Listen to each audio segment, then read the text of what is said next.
In the last part of this chapter, we talk about Le Chatelier's principle, which talks about the effect of temperature, pressure, and concentration on an equilibrium. This principle says when a system, when it's in equilibrium, is disturbed by a change. Let's say you have a system in equilibrium and suddenly increase or decrease the temperature, increase or decrease the pressure, or change the concentration of one of the reactants or products. The system reacts. The system which is at equilibrium, system which is steady, system which is happy at equilibrium, then it reacts. The system shifts in the equilibrium composition in the way that it counteracts this change. So this video is about the effect of temperature, pressure, and concentration on the equilibrium. So first, we talk about the effect of, let's talk about effect of concentration.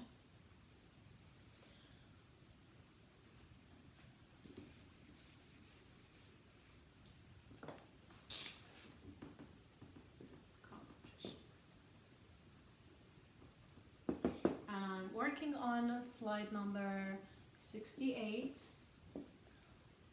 we have this equilibrium.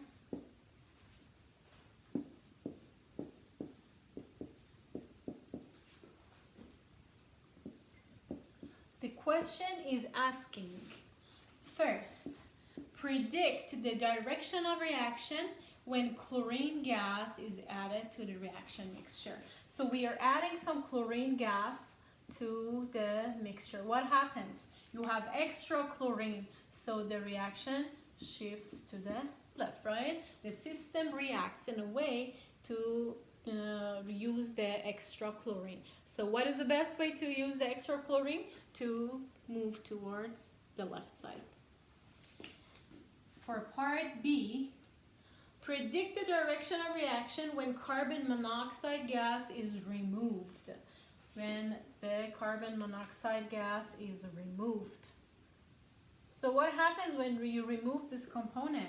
The reaction wants to compensate for the removed carbon monoxide, right? So it will go towards production of more carbon monoxide, so shifts more towards the right side.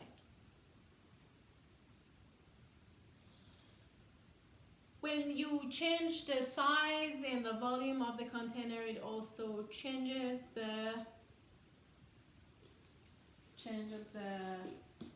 equilibrium. So let's work on slide 72. The first part, it says carbon monoxide gas will react with hydrogen.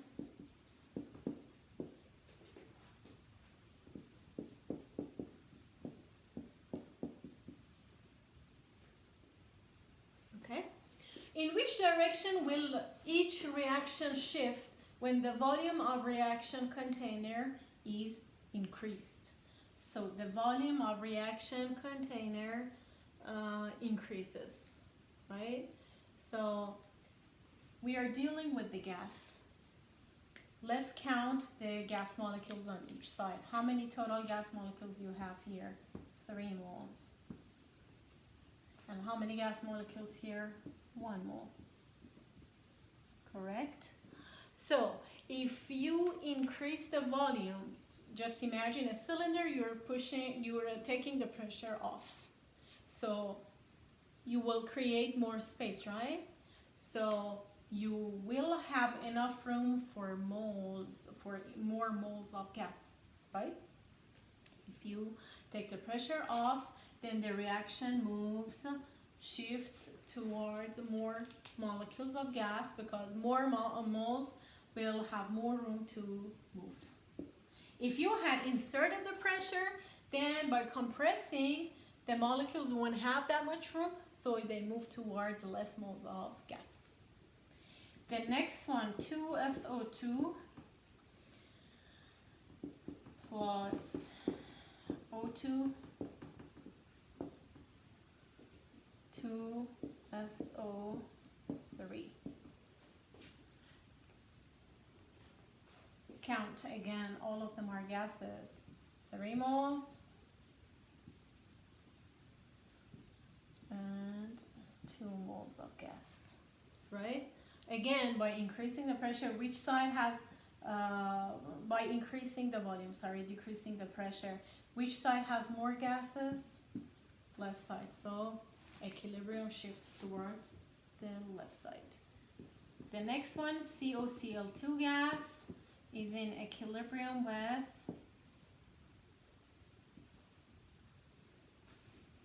CO.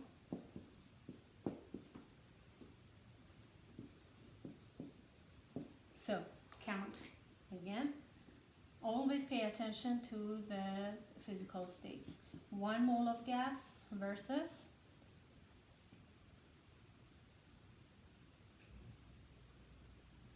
2 moles of gas. So by decreasing the pressure, by providing more space, more molecules of gas will have more room. So the equilibrium shifts towards right.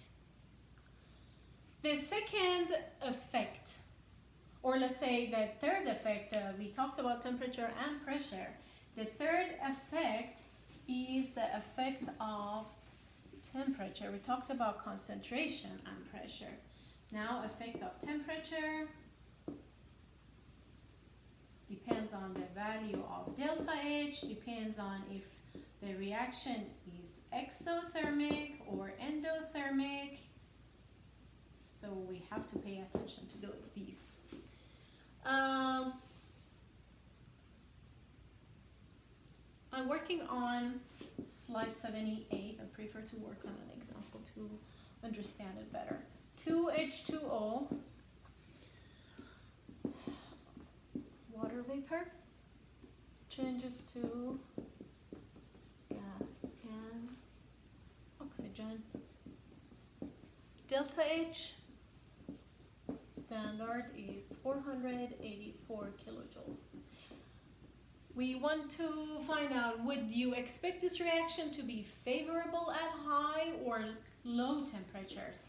So let's see if we pay attention to the sign for delta H. Delta H is positive, right? When delta H is positive, the reaction is endothermic, correct? When the reaction is endothermic, it absorbs heat. So heat is added here actually. Heat is a reactant. So what does it need? It needs heat, right? So when the heat is added, the reaction shifts towards the right side. So it needs heat, and high temperatures are perfect for such a reaction. So it's favored in high temperatures. If you had an exothermic reaction, so it would be favored in low temperatures since it creates the heat, it produces heat. So that's the effect of temperature depending on what type of reaction you were dealing with, endothermic or exothermic. The next example from slide 79 is giving you a typical reaction of Fischer-Tropsch process for the synthesis of gasoline.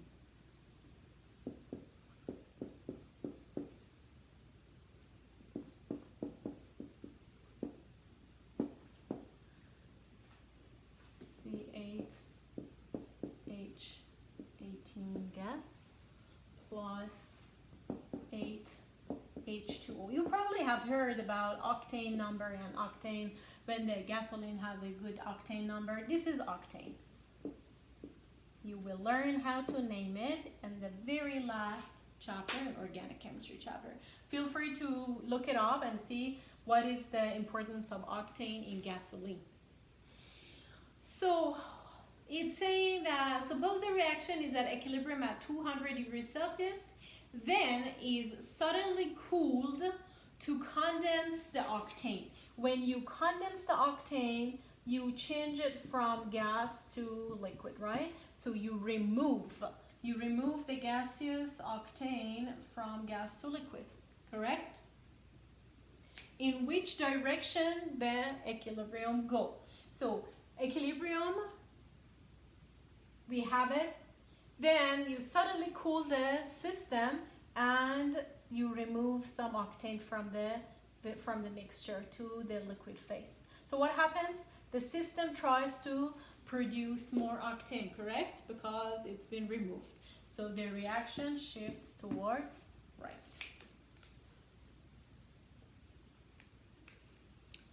And let's work on the effect of pressure on this. The same equation, the effect of temperature will cooling or decreasing the temperature will affect the shift towards right. If you have, let's say,